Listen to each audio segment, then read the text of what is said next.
Blora, 17 April 2002. Tahun dimana tahun paling mengesankan sekaligus paling menyeramkan bagi keluarga Pak Hasan. Dan kisah ini diawali ketika Pak Hasan dipindah tugaskan ke Blora, salah satu kota di pojok Semarang. Pak Hasan adalah seorang guru dari kota Madiun. Dengan diangkatnya Pak Hasan sebagai PNS, itu membuat perekonomian keluarganya membaik. Pengabdiannya sebagai seorang guru, dia ingin sekali mencerdaskan anak-anak bangsa yang ada di pelosok sekalipun. Dan ketika ada tawaran dari kepala sekolah untuk mengirim beberapa tenaga tambahan untuk mengajar di Blora, naluri Pak Hasan pun muncul karena dia tahu di luar sana masih banyak anak yang berpotensi untuk menjadi penerus bangsa. Pada saat itu Pak Hasan memboyong anak dan istrinya yang sedang hamil. Setelah tiba di kota Blora, Pak Hasan berhak mendapat fasilitas yang diantaranya tinggal di rumah dinas dekat sekolahan. Sebenarnya rumah dinas itu diperuntukkan untuk penjaga sekolah. Tapi penjaga sekolah itu rumahnya kebetulan dekat dengan lokasi kerjaannya. Jadi, rumah dinas tersebut tidak ditempati.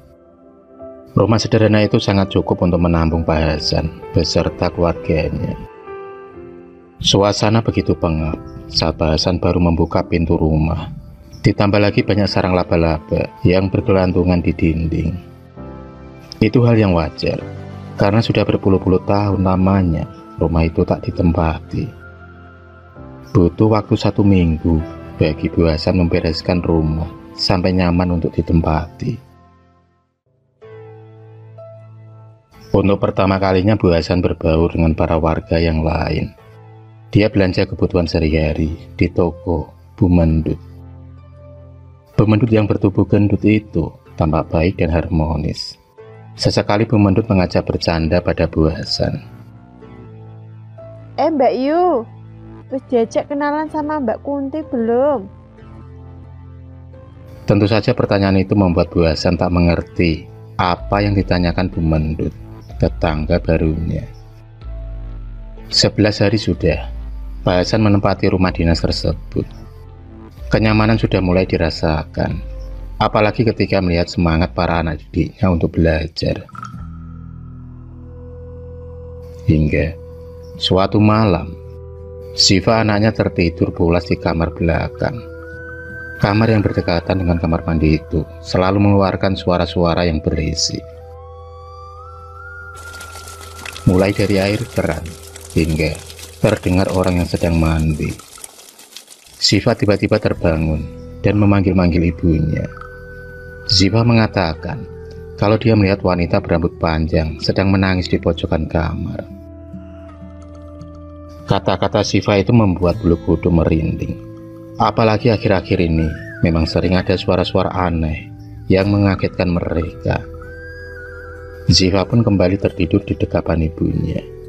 Siva, gadis berumur 8 tahun itu, memang memiliki keistimewaan sejak kecil. Dia mampu melihat makhluk tak kasat mata.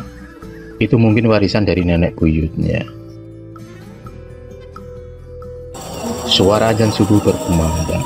Pak Hasan bergegas bangun untuk menunaikan kewajiban sholat 5 waktunya, yaitu sholat subuh. Didapatinya Bu Hasan dengan perutnya yang tambah membesar. Dia terlihat masih tampak pulas sambil mengeluk Siva. Saat beranjak dari tempat tidur, dia pun langsung menuju ke kamar mandi. Ketika dia selesai wudhu, Pak Hasan kaget dengan istrinya yang tiba-tiba sedang menyeduh kopi di dapur. Pak Hasan berulang kali menyapa istrinya itu, tapi tak seperti biasanya Bu Hasan hanya diam tanpa sepatah kata pun. Pak Hasan pun berlalu meninggalkan istrinya di dapur. Baru saja membuka pintu kamar, Pak Hasan kembali dikagetkan dengan istrinya yang masih tertidur pulas. Lalu, siapa yang ada di dapur tadi ya? Tanya Pak Hasan di dalam hati. Pertanyaan demi pertanyaan pun muncul setelah istrinya menyatakan kalau dia belum bangun semalam. Hari itu kebetulan hari Minggu. Pak Hasan yang libur kerja ingin membersihkan lingkungan tempat tinggalnya. Dia kemudian mulai mencangkul dan menanam beberapa tumbuhan yang lebih bermanfaat. Keluarga itu benar-benar tampak bahagia. Saat mereka sedang beraktivitas mencabuti rumput, tiba-tiba ada seorang tetangga yang menyapa mereka. Ibu-ibu yang sambil menenteng belanjaan itu mengatakan kalau hanya keluarga Pak Hasanlah yang betah tinggal di rumah dinas tersebut. Karena menurut para tetangga, rumah itu ternyata banyak penghuninya, terutama sosok kuntilanak yang sering menakut-nakuti warga kalau sedang melintas di depan rumah. Pak Hasan hanya tersenyum tipis mendengar cerita tetangganya itu. Kegiatan pun dilanjutkan. Pak Hasan mulai mencangkul tanah untuk ditanami pohon pisang. Senja mulai beralih dari tempatnya. Awan jingga menggelantung di atas awan. Samar-samar suara azan maghrib terdengar melantun merdu. Setelah membersihkan diri dan sholat, keluarga Pak Hasan segera makan malam dan melanjutkan kegiatan seperti biasanya. Tak terasa jam sudah menunjukkan pukul 10 malam, di mana Bu Hasan ingin menemani Ziva tidur. 1 jam Bu Hasan tertidur, tiba-tiba perutnya yang membuncit seolah ada orang yang mengelus-elus. Bu Hasan pun kaget. Dia pun terbangun, lalu melihat ada sosok yang menyeramkan di depannya. Tentu saja suara Bu Hasan membuat Ziva terbangun. Ziva, yang memang mempunyai kelebihan itu, lalu melotot tajam ke arah sosok kuntilanak tersebut. Ziva kemudian mengusir makhluk itu dengan satu ancaman saja. Bu Hasan dan Ziva saling berpelukan. Bu Hasan sendiri ternyata tertidur di ruang tamu, sehingga tak bisa menjaga istrinya malam itu. Tapi untungnya ada Ziva, gadis kecil pemberani. Malam pun berlanjut. Setelah kejadian itu, Pak Hasan tak lagi membiarkan keluarganya diganggu. Apalagi istrinya sedang hamil tua. Diambillah segenggam garam di dapur untuk ditaburkan di sudut-sudut rumah. Kepercayaan dengan menabur garam dapat menghilangkan aura negatif dan gangguan-gangguan dari makhluk halus itu mendarah daging di keluarga Pak Hasan. Dan mitos itu pun terbukti. Makhluk itu tak datang mengganggu lagi. Pak Hasan pun bernapas lega melihat anak dan istrinya tertidur pulas. Malam itu Pak Hasan masih mengerjakan tugas-tugas dari sekolahnya. Tiba-tiba dari luar jendela dia mendengar suara tangisan seorang wanita.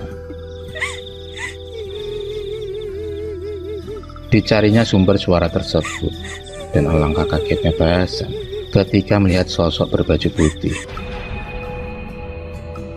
Matanya tampak melotot ke arah Pak Hasan. Tampak jelas di raut wajahnya menyimpan beribu kesedihan.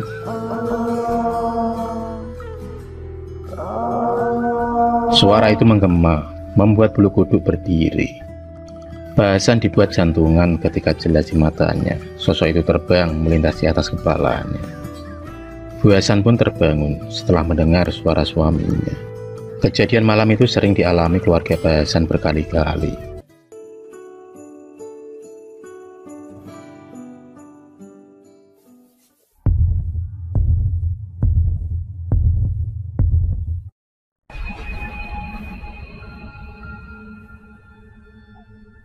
Terima kasih sudah menonton video cerita bergambar ini.